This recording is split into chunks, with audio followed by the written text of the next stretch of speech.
밧담 아람에서 돌아온 야곱은 세상적으로 풍요로운 세겜이 아니라 하나님을 만날 수 있는 베델에 머물러야 했습니다.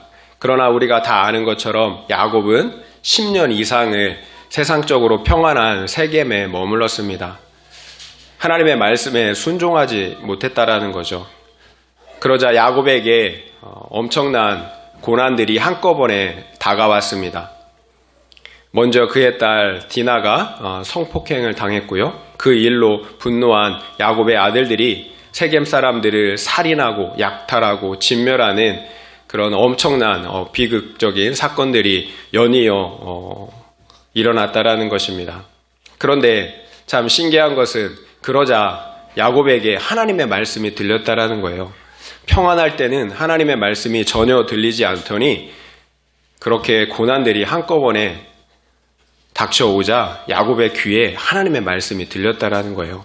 야곱이 자신이 가지고 있던 모든 우상들을 땅에 묻고, 그러니까 자신의 모든 죄를 회개하고 베델에 하나님께 올라갔다라는 것입니다. 올라가서 그곳에 거주하며 제단을 쌓았다라는 거예요. 그래서 지난주에 저는 고난이 유익이다라고 말씀을 드렸어요. 생명을 얻는 회개를 이루는 것보다 중요한 건 없다라는 거예요. 이 세상에 어떤 것도 우리의 생명보다 중요한 것은 없다라는 것입니다. 그렇기에 고난이 유익하다라고 말씀을 드렸어요. 이처럼 고난은 참 신비해요. 고난은 신비해요. 고난은 우리가 평상시에 보지 못하던 것을 보게 해준다라는 거예요. 고난은 나와 그리고 우리의 주변에 있는 환경들을 가장 진실하게 볼 수 있도록 해주는 눈을 갖게 해준다라는 거예요. 오늘 저는 그 고난을 통하여서 회개함으로 베델로 올라간 야곱에게 어떤 은혜들이 주어졌는지 함께 살펴보며 은혜를 나누길 원합니다. 함께 읽은 본문 중에 9절을 읽도록 하겠습니다. 9절입니다. 시작. 야곱이 밧담 아람에서 돌아오매 하나님이 다시 야곱에게 나타나사 그에게 복을 주시고. 야곱이 밧담 아람에서 돌아오니까 하나님이 다시 야곱에게 나타나셔서 복을 주셨다라고 합니다. 이것은 야곱이 처음 정착했던 세겜에서 일어난 일이 아니에요. 세겜에 돌아왔을 때를 말하는 것이 아니라는 거예요. 회개하고 베델로 돌아갔을 때를 말하는 거예요. 그러니까 야곱이 회개하고 세겜에서 베델로 올라갔을 때 비로소 하나님께서 야곱에게 나타나셔서 축복해 주셨다라는 것입니다. 그렇다면 하나님께서는 세겜의 10년 동안은 야곱에게 전혀 나타나지 않으셨다라는 거예요.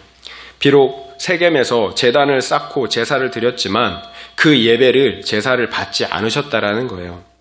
그 이유는 하나밖에 없죠. 다른 것은 없어요. 야곱이 하나님의 말씀에 순종하지 않았기 때문이에요. 분명 하나님은 베델로 올라가 그곳에 거주하며 제단을 쌓으라고 말씀하셨어요. 그러나 야곱은 베델이 아니라 세겜에 거주하며 제단을 쌓았다라는 것입니다. 결국 우리의 제사와 헌신보다 중요한 것은 순종이라는 거예요. 그래서 성경은 순종이 제사보다 낫다. 듣는 것이 순양의 기름보다 낫다라고 말씀하고 계시는 거예요.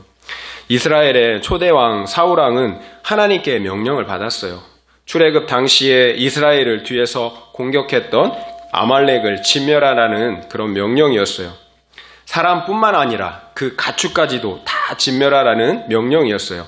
그러나 사울왕은 좋지 않은 소와 양은 진멸했지만 좋은 양과 소는 죽이지 않고 끌고 왔어요. 왜냐하면 죽이자니까 너무 아까웠던 거예요.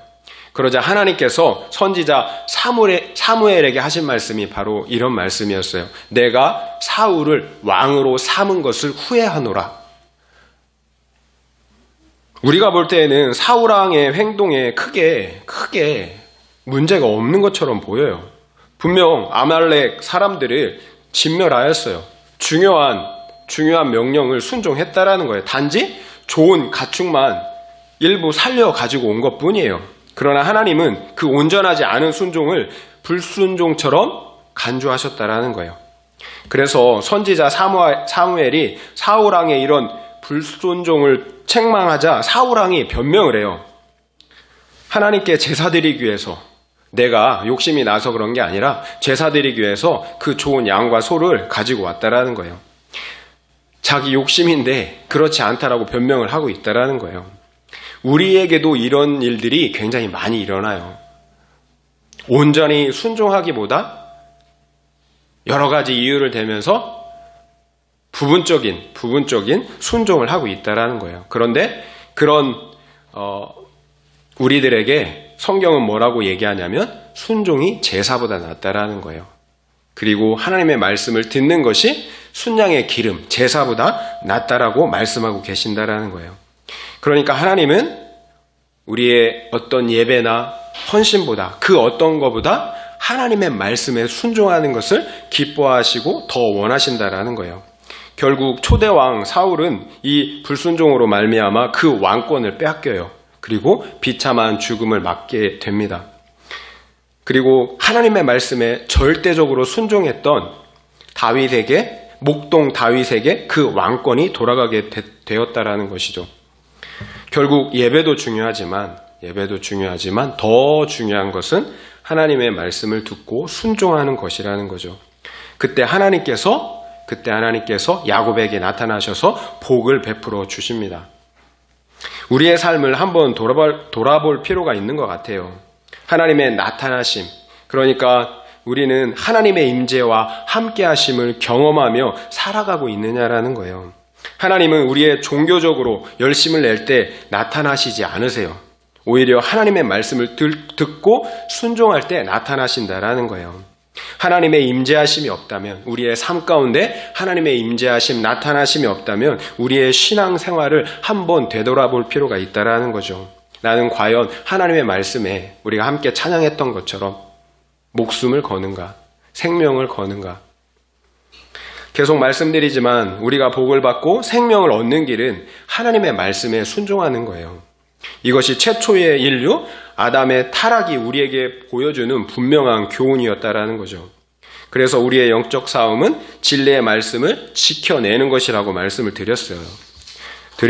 그래서 사탄도 역시 그 말씀을 계속해서 변질시키려고 한다라고 말씀을 또 드렸어요.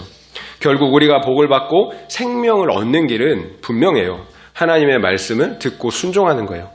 그래서 우리가 매일 하는 큐티의 꽃은 적용이라고 누누이 말씀을 드리는 거예요. 우리가 말씀을 듣고 은혜를 받는 것은 궁극적으로 그 말씀을 순종하기 위함이에요. 매번 은혜를 받았다고 하면서 그 말씀을 순종하지 않는다면 그 은혜라는 것이 아무 유익이 없다라는 거예요. 은혜 받는 것보다 더 중요한 것은 그 말씀을 순종하는 거예요. 은혜 받는 이유는 그 말씀을 순종하기 위함이라는 거죠.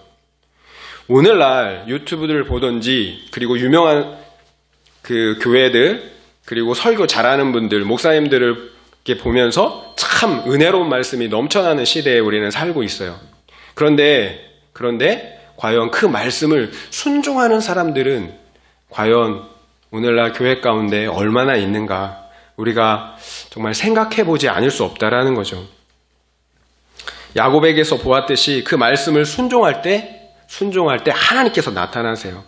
하나님께서 자기 자신을 우리에게 친밀하게 나타내 주신다라는 것입니다. 그러니까 하나님과 동행한다라는 진정한 의미는 우리가 하나님의 말씀을 듣고 순종하는 거예요. 우리가 하나님의 말씀을 듣고 순종할 때 하나님께서 성령으로 우리와 함께 동행하신다라는 거예요. 그러나 현실적인 문제는 어떤 누가 하나님의 말씀에 그렇게 온전하게 순종할 수 있느냐라는 거죠. 이것이 우리의 실제적인 문제예요. 순종해야 한다라는 것은 너무나 잘 알고 있는데 그 말씀에 온전히 순종하기가 쉽지 않다라는 거죠. 그래서 야곱을 통해서도 보았듯이 회개할 수 있다라는 게 은혜라는 거죠. 최초의 인류 아담과 하와에게는 회개할 수 있는 기회가 없었어요. 말씀에 순종하지 못하자 곧바로 에덴 동산에서 추방당할 수밖에 없었다라는 거죠. 그러나 오늘날 우리는 회개할 수 있는 은혜의 시대에 살고 있다라는 거예요. 회개를 통해 생명 되시는 그 하나님, 그 베델의 하나님께 다시 나아갈 수 있게 되었다라는 거예요.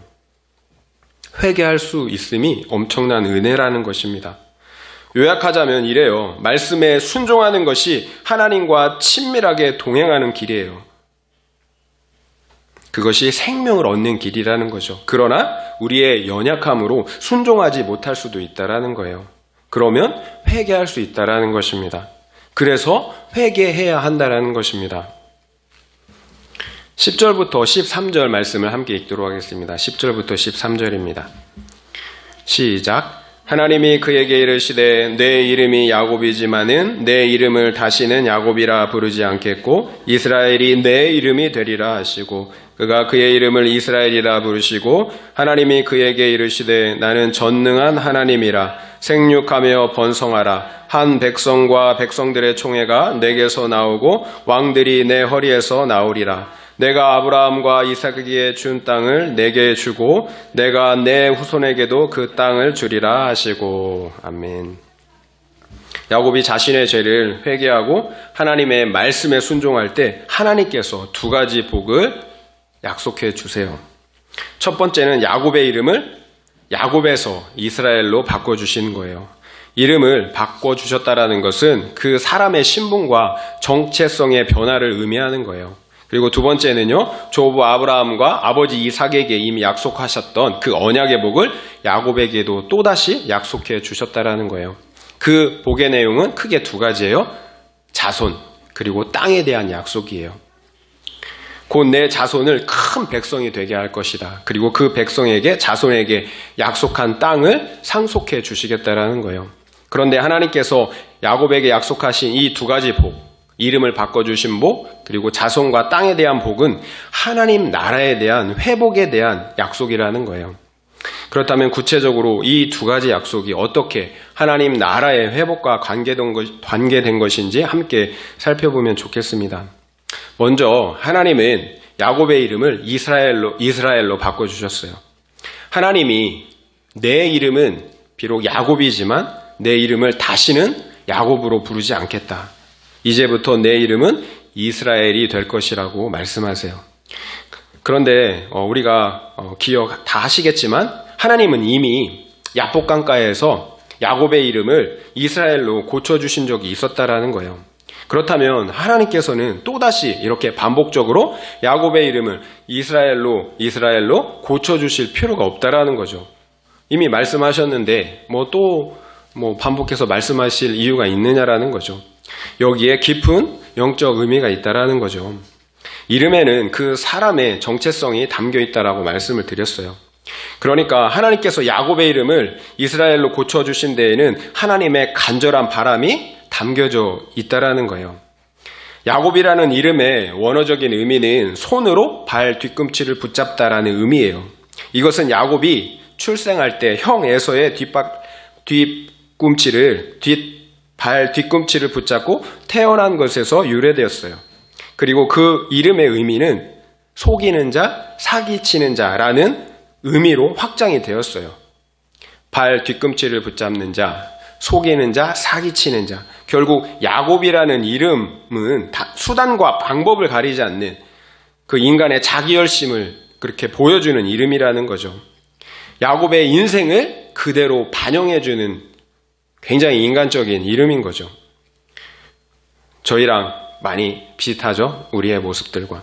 반면에 이스라엘이라는 이름은 하나님과 및 사람과 겨루어 이겼다라는 의미였어요.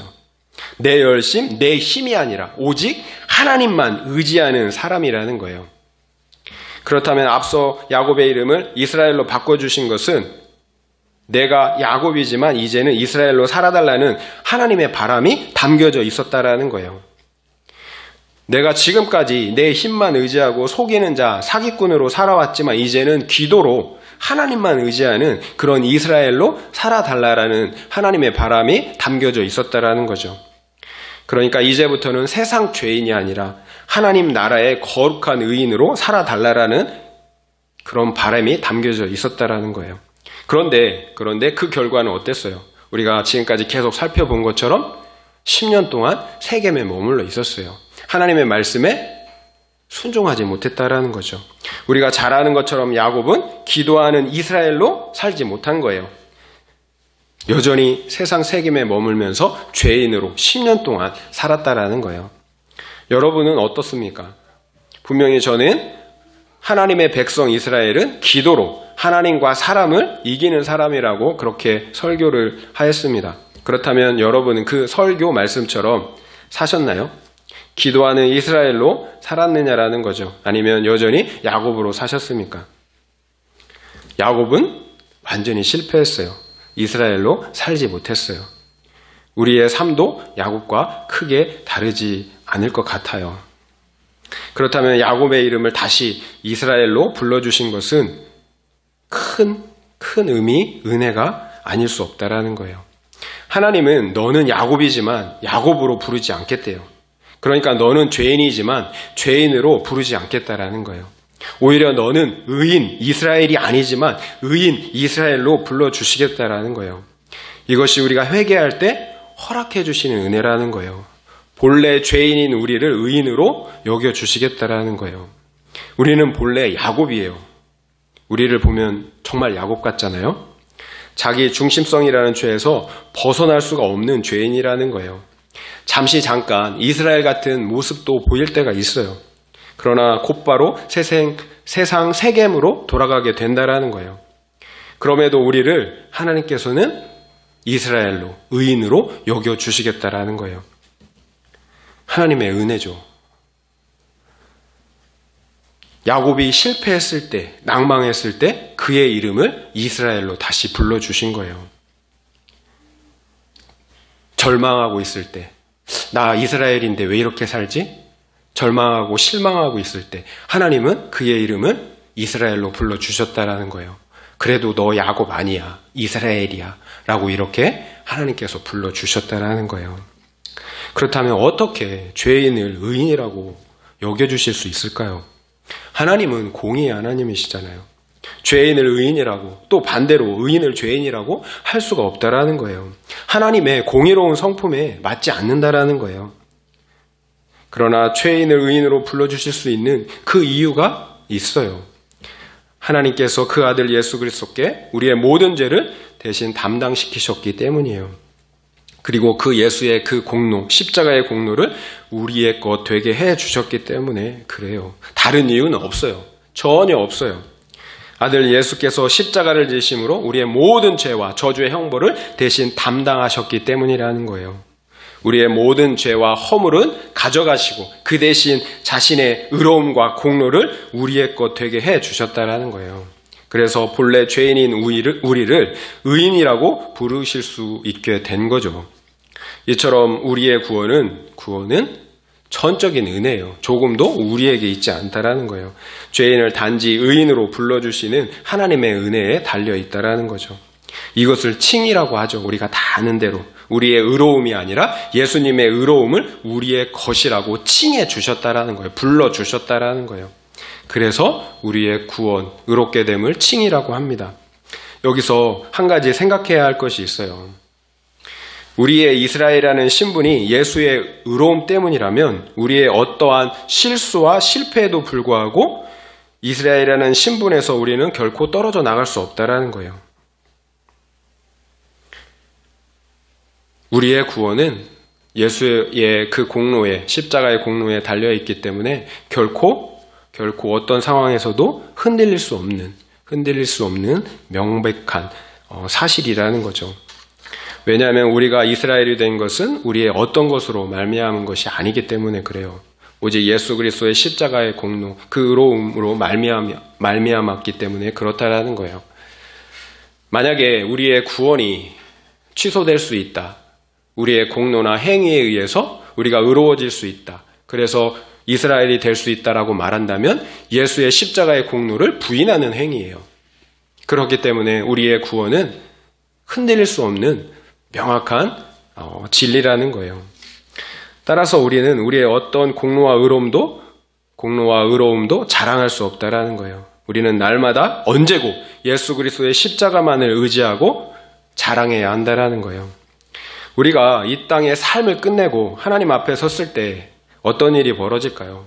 우리가 이 땅의 삶을 다 끝내고 하나님 앞에 그 단독자로 좀 하나님 심판하시는 그 만왕의 왕 하나님 앞에 섰을 때 어떤 일이 벌어질까요? 우리는 한 사람도 예외 없이 하나님 앞에 서야 되잖아요. 그 심판대 앞에 서야 되잖아요. 그러면 우리는 이 땅에서 지은 모든 죄와 허물로 인해서, 그리고 이 죄에 대하여 진노하시는 그 하나님으로 인해서 벌벌 떨 수밖에 없을 거예요. 그 앞에 설면. 우리의 죄와 모든 허물들이 빛에 드러나듯이 숨김없이 다 드러나게 된다는 거죠. 이제 그 죄의 값을 따라서 영원한 형벌을 받아야 하는 거예요. 그러나 그런 그때에 중보자 예수께서 하나님 앞으로 나아가 우리를 변호해 주신다라는 거죠. 저들은 죄인입니다. 마땅히 영원 형벌을 받아야 합니다. 그러나 내가 저들의 죄와 저주의 심판 형벌을 십자가에서 대신 담당하였습니다. 그래서 저들은 의인이 되었습니다. 이렇게 예수님께서 우리를 변호해 주신다라는 거예요. 그리고 우리에게 다가와서 우리가 입고 있는 모든 죄된 더러운 옷을 벗겨주시고 당신의 그 빛나고 의로운 영광의 옷을 우리에게 입혀주실 것이라는 거죠. 그리고 영원한 천국으로 우리를 인도해 주실 것입니다. 그렇다면 우리가 이렇게 의롭게 되었으니까 예전처럼 죄를 지으면서 막 살아도 될까요? 우리의 구원은 흔들리지 않으니까 아무렇게나 죄를 지으면서 살아도 될까요? 로마서 6장 14절 말씀을 여러분에게 읽어드리겠습니다. 죄가 너희를 주장하지 못하리니 이는 너희가 법 아래에 있지 아니하고 은혜 아래에 있음이라. 죄가 너희를 주장하지 못하리니 이는 너희가 법 아래에 있지 아니하고 은혜 아래에 있음이라. 그 죄가 이스라엘 의인들을 주장하지 못한다라고 말씀하고 계세요. 주장한다라는 것은 지배한다, 통치한다라는 의미예요. 죄가 우리를 더 이상 지배하고 통치할 수 없다라는 거예요. 과거에는 우리가 죄의 통치를 받았어요. 그러나 이제는 더 이상 그 죄의 통치에서 통치를 받지 않는다라는 거예요. 그 죄의 통치에서 우리는 자유케 되었다라는 거예요. 예수 믿고 의롭게 된 사람들은 비록 연약해서 실수하고 넘어질 수 있어요. 하지만 죄의 지배를 받지 않는다라는 거예요. 그러니까 우리의 자유는 죄로부터의 자유라는 거예요. 죄로부터의.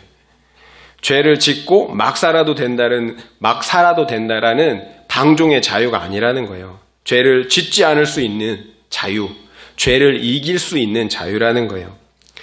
그러니까 예수를 믿는다고 하면서도 과거와 다름없이 죄 짓는 삶을 동일하게 살아가고 있다면 그 믿음은 거짓 믿음이라는 거예요. 성경은 그 믿음을 거짓 믿음이라고 말씀하고 계세요. 이것이 성경의 일관된 가르침이에요. 우리 이스라엘은 비록 넘어질 수 있지만 죄의 지배는 받지 않는다라는 거예요. 왜냐하면 우리는 율법 아래에 있지 아니하고 은혜 아래에 있기 때문에 그렇다라는 거예요. 성령의 은혜 안에 있기 때문에 죄의 지배를 받지 않는다라는 거예요. 예수님은 물과 성령으로 거듭나지 아니하면 하나님의 나라에 들어갈 수 없다라고 말씀하셨어요. 성령으로 거듭난다라는 것은 우리가 예수를 믿을 때 우리의 죽어있는 영혼, 우리의 속사람이 성령으로 말미암아 다시 살아난다라는 것을 의미해요. 우리의 속사람이 거듭나는 것, 우리의 속사람이 다시 살아나는 거예요. 그러니까 우리 안에 다시 살아난 영적 생명이 우리 안에 있다라는 거예요. 그 영적 생명이 죄의 지배를 받는 육체의 정욕과 이제부터 전쟁을 하는 거예요. 싸움을 하게 되는 거예요. 과거에는 죄의 지배를 받는 육체만 있었어요.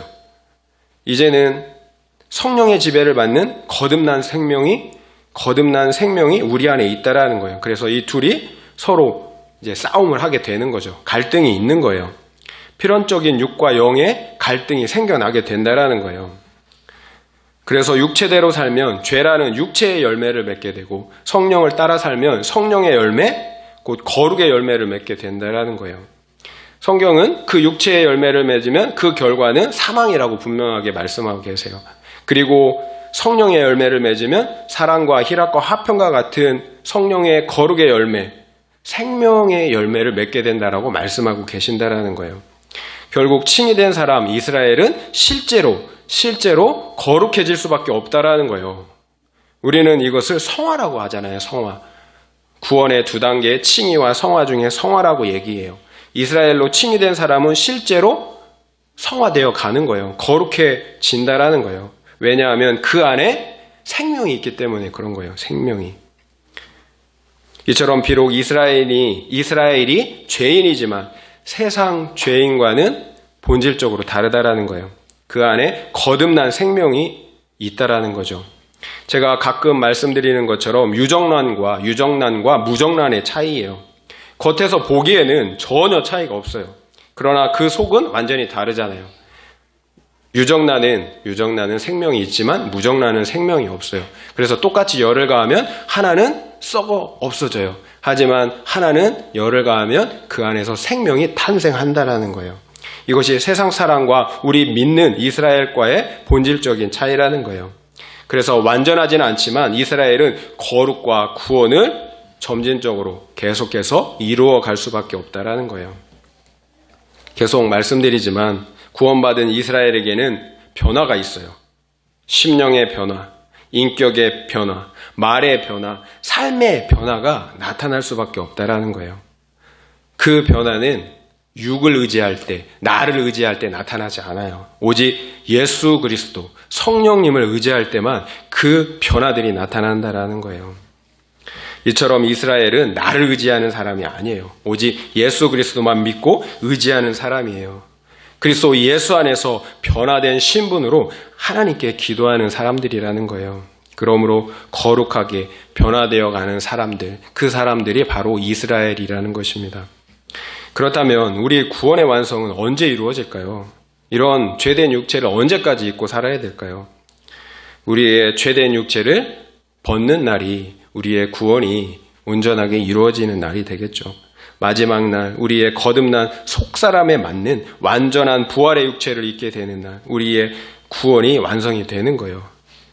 그러니까 오늘날 이 땅에 살아갈 때는 우리의 속사람, 영혼이 먼저 구원을 받고요. 그리고 마지막 날 우리의 육체의 구원까지도 완전하게 이루어진다라는 거죠. 그래서 우리 믿는 사람들은 죽음을 두려워하면 안 되는 거예요. 죄의 육체를 벗는 그날이 우리의 구원이 이루어지는 날이기 때문에 그래요. 두 번째로 하나님은 야곱에게 내 후손을 큰 백성으로 만들어 주시겠다라고 축복하고 계세요. 그리고 그 백성에게 그 땅을 주시겠다라고 하십니다. 바로 하나님의 나라를 회복해 주시겠다라는 약속이에요. 하나님의 백성이 이스라엘이잖아요.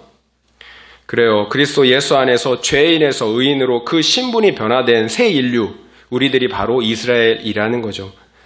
그 백성들에게 그 땅, 바로 천국을 주시겠다라는 거예요. 그러므로 하나님의 나라를 회복하시겠다라는 거예요. 그러니까 우리에게 하나님의 나라의 백성, 이스라엘이라는 신분을 값없이 주시고 또한 그 사람들에게 영원한 천국을 선물로 주시겠다라는 거예요. 이것이 하나님의 나라의 완성이에요. 회복이에요. 그렇다면 언제 그 은혜를 주셨는지 우리는 생각해야 되는 거죠. 그렇다면 그 은혜를 언제 주셨는가? 바로 회개할 때라는 거죠.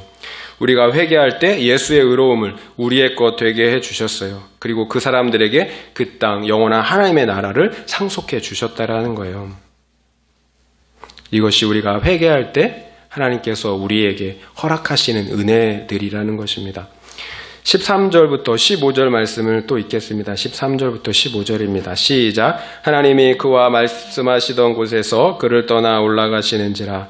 야곱이 하나님이 자기와 말씀하시던 곳에 기둥 곧 둘 기둥을 세우고 그 위 전제물을 붓고 또 그 위에 기름을 붓고 하나님이 자기와 말씀하시던 곳의 이름을 베델이라 불렀더라. 아멘. 하나님께서 야곱에게 나타나셔서 축복하신 후에 하늘로 올라가세요. 그러자 야곱이 하나님이 말씀하시던 그곳에 돌기둥을 세우고 그 위에 전제물, 술로 된 전제물과 기름을 부어 제사하였습니다. 그리고 그곳의 이름을 베델이라고 불렀어요. 베델은 우리가 다 아는 대로 하나님의 집이라는 의미잖아요. 야곱이 형 에서를 피해 밧담 아람으로 도망갈 때 처음으로 하나님께서 야곱을 만나주셨던 장소입니다. 그 당시에 이 땅의 야곱과 하늘의 하나님은 사닥다리를 통해서 서로 연결이 되어 있었어요. 천사들이 그 사닥다리를 통해서 오르락내리락 했다라는 거예요. 말씀드렸던 것처럼 그 사닥다리가 바로 예수 그리스도세요. 하나님과 인간 사이는 인간의 죄로 인하여서 깨어졌고 심지어 원수가 되었어요. 인간은 더 이상 하나님께 나아갈 수 없게 되었다라는 거죠. 그러나 예수 그리스도께서 하나님과 우리를 갈라놓은 그 죄를 십자가로 도말하셨다라는 것입니다. 그러므로 하나님과 우리 사이를 다시 화목케 하셨어요. 언제든 우리는 그 예수 그리스도를 힘입어서 하나님께 나아갈 수 있게 되었다라는 것입니다. 그 베델에서 하나님은 다시 야곱에게 나타나셔서 축복을 해주셨다라는 거예요. 그리고 야곱 역시 그 베델에서 하나님께 예배를 드리고 있는 거예요. 이처럼 베델이 하나님을 만나는 장소, 예배의 장소라는 거예요. 바로 십자가 예수예요. 베델이 십자가 예수, 그곳에서만 우리는 하나님을 예배할 수 있고 또 하나님을 만날 수가 있다는 거예요. 이스라엘은 십자가의 예수를 통해서만 하나님을 예배할 수 있는 사람들이라는 거예요. 그렇다면 이스라엘의 정체성은 예수 그리스도를 통해서 의롭게 된 사람들이에요. 그리고 예수 그리스도를 통해서만 하나님께 나아가 예배할 수 있는 사람들이라는 거예요. 이것이 우리가 회개할 때 주어진 하나님의 은혜입니다. 제가 여러 번 말씀드렸던 것 같은데 저 역시도 영적으로 엄청난 실패를 경험했던 사람이에요. 과거 저는 나를 위해서 죽어주신 십자가의 주님을 인격적으로 만났어요. 그래서 주님이 나를 위해서 죽어주신 것처럼 저도 주님을 위해서 평생을 살겠습니다라고 엄청난 서원까지 했었던 사람이라는 거죠. 그럼에도 저는 군 복무와 사회생활을 시작하면서 세상에서 온갖 향락과 방탕과 음란한 삶을 일삼으며 살았다라는 거예요. 야곱처럼 세상이라는 세겜에서 10년 동안 정신없이 그렇게 살았다라는 거죠. 그런데 저에게도 야곱처럼 고난이 찾아왔어요. 실직의 고난, 관계의 고난을 통해서 제 마음이 가난하게 되었다라는 거예요. 그러니까 내 안에 이 세상 어떤 것으로도 채울 수 없는 공허함과 외로움 그리고 두려움이 있었다라는 것입니다. 결국 저에게는 하나님께 돌아가는 것 밖에는 다른 선택의 여지가 없었다라는 거예요. 하나님이 아니면 그 어떤 것으로도 그 공허하고 두려운 마음을 채울 수 없다라는 사실을 실패와 나의 고난을 통해서 깨닫게 된 거죠. 그래서 저는 세겜에서 베델로 올라가는 야곱의 심정이 어느 정도는 이해가 돼요. 철저히 회개할 수밖에 없는, 베델에 하나님께 돌이킬 수밖에 없는 가난한 심령이 된 거예요. 이렇게 우리의 마음을 낮추시는 고난이 그래서 은혜라는 거예요. 회개하고 돌이킬 수밖에 없는 상황으로 이끄시는 것이 은혜라는 것입니다. 그 당시 저는 예배 때마다, 찬양 때마다, 기도 때마다 흘러내리는 눈물을 멈출 수가 없었어요. 내가 예수를 십자가에 못 박아 죽인 죄인이라는 것이 제 가슴에서 절절히 인정이 되었기 때문이 그래요. 주님은 나에게 생명을 주시기 위해서 십자가까지 지셨는데 나는 그 주님을 팔아서 술과 향락과 음란을 일삼았다라는 거죠. 그래요. 저는 예수님을 한 번만 십자가에 못 박아 죽인 죄인이 아니라 수없이 예수님을 못 박아 죽이는 그런 죄인으로 살았다라는 거예요. 그 모든 죄가 인정이 되었어요. 그런데 놀라운 것은 오늘 본문의 야곱처럼 하나님께서 또다시 저를 야곱이 아닌 이스라엘로 불러주셨다라는 거예요. 제가 단지 회개하고 예수 안에 있다라는 이유만으로 죄인이 아닌 의인으로 저를 불러주셨다라는 거예요. 다른 이유는 없잖아요. 10년 동안 제가 하나님께 어떤 의로운 행위를 했겠어요. 죄 지은 것밖에 없죠. 그리고 10년 후에 회개하고 하나님께 돌이킨 것밖에 없어요. 그런데 저를 죄인이 아닌 의인으로 받아주셨다라는 거예요. 회개하고 예수 안에 있다라는 이유만으로 저를 그렇게 받아주셨다라는 거예요. 10년 동안 지은 모든 죄들을 생각하면 정말 상상할 수 없는 은혜라는 거죠. 그 당시 하나님은 제 마음속에 한없이 당신의 성령을 부어주셨어요. 비록 내 죄를 슬퍼함으로 내 눈에서는 쉼없이 눈물이 흘러내렸지만 그 영혼, 나의 속사람만큼은 이 세상 어떤 것으로도 채울 수 없는 기쁨과 평안이 넘쳐났다라는 것입니다. 그 기쁨과 평안의 근원은 바로 하나님이셨어요. 내 안에 하나님께서 나타나셨기 때문에 그 평안과 기쁨이, 죄사함의 기쁨이 주어졌다라는 거예요. 제가 야곱처럼 회개하고 돌이키자 하나님께서 내 안에 나타나셔서 그 죄사함의 기쁨과 평안을 다시금 회복시켜 주셨다라는 것입니다. 하나님의 임재가 내가 모든 죄를 씻음받았다라는 확증의 증거예요. 또 내가 그 구원의 언약에 있다라는 확증의 증거라는 거예요. 제가 이 땅을 살아가면서 가장 행복했던 때가 있었는데요. 한 번은 제가 처음 예수를 인격적으로 만났을 때이고요. 그리고 또 한 번은 이렇게 제가 회개하고 돌이켰을 때라는 거예요. 제가 엄청난 사역을 감당하고 또 성취를 이루었을 때가 아니라는 거예요. 진정으로 회개하고 예수의 그 십자가만을 붙들고 의지했을 때 가장 행복했었다라는 거예요. 회개하고 베델로 돌이켰을 때, 생명 대신 하나님을 만났을 때 가장 행복했었다라는 것입니다. 그 하나님께서 죄인인 나 야곱을 또다시 의인 이스라엘로 불러주셨기 때문에 행복할 수 있었다라는 거예요. 자신의 성령을 우리에게 한없이 부어주심으로 그 사실을 너는 죄인이 아니다, 내 자녀다, 이스라엘이다 라고 이렇게 확증해 주신다라는 거예요. 진정한 회개 후에는 하나님의 나타나심이 있다라는 거예요. 그 하나님의 나타나심을 통해서 우리는 진정한 회개를 통해서 온전한 구원의 기쁨에 이를 수 있다라는 것입니다. 말씀을 마무리하도록 하겠습니다. 야곱은 세겜에서 엄청난 실수와 실패를 경험했습니다. 그 결과 자녀들이 회파당하고 온 가족이 몰살당할 위기에 놓였습니다. 그러나 그때에 하나님의 말씀이 들렸어요. 야곱이 철저하게 회개하고 베델의 하나님께 돌이켰다라는 거예요. 그러자 하나님은 그런 야곱에게, 회개하는 야곱에게 나타나셨어요. 그리고 두 가지를 축복해 주셨어요. 첫 번째는 야곱의 이름을 다시 한번 야곱에서 이스라엘로 고쳐주신 거예요. 죄인이지만 너를 죄인이라고 부르지 않고 의인 이스라엘이라고 불러주시겠다라는 거예요. 두 번째는 내 후손으로 큰 백성을 이루고 그 백성에게 그 땅 하나님의 나라를 주시겠다라고 약속하셨다라는 거예요. 이 모든 축복이 우리가 진정으로 회개할 때 허락해 주시는 은혜라는 것입니다. 죄인 야곱을 하나님의 나라의 백성, 의인 이스라엘로 삼아 주신다라는 거예요. 그리고 그 이스라엘에게 영원한 하나님의 나라를, 영생을 상속해 주신다라는 것입니다. 우리가 하나님의 말씀에 순종해야 한다라는 사실을 잘 알고 있어요. 너무나 잘 알고 있어요. 말씀을 순종할 때 의인이 될 수 있고요. 또 생명이 있다라는 사실을 잘 안다라는 거예요. 그러나 문제는 우리는 실수하고 실패하고 또 넘어진다라는 거예요. 그러면 우리는 좌절하고 절망해요. 스스로에게 실망하고 심지어는 자기 자신을 정죄하기까지 한다라는 거예요. 그런 그때에 하나님께서 말씀하시는 거예요. 너는 죄인 야곱이 아니다. 그리스도 예수 안에 있기 때문에 의인 이스라엘이다. 내가 너를 위하여 독자까지, 하나밖에 없는 독자까지 아끼지 아니하고 희생하였는데 너를 포기하겠느냐?